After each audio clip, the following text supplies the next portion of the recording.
Patay ang isang lalaki matapos siyang pagsasaksakin at pugutan ng mga nakainuman umano niya sa San Jose Antique. Posibleng nag-ugat daw ang krimen sa away pamilya. Makibalita tayo kay Mark Nuniesa ng GMA Iloilo. Pinagsasaksak na, pinugutan pa. Ganyan ang sinapit ng isang lalaking 21 taong gulang sa mga kamay umano ng dalawang magkapatid na kanyang nakainuman sa may barangay Muhon sa San Jose Antique.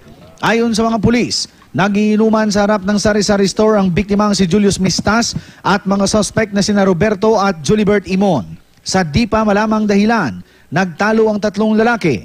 Kwento ng ilang nakasaksi, iginapos ng magkapatid ang biktima saka siya pinagsasaksak. Matapos nito, pinugutan nila ang biktima. Di komosyon nga nabatian, nakita na rin lang amoron to na ginbuno si alias Tuyo, kang darwa kang nasambit nga suspect.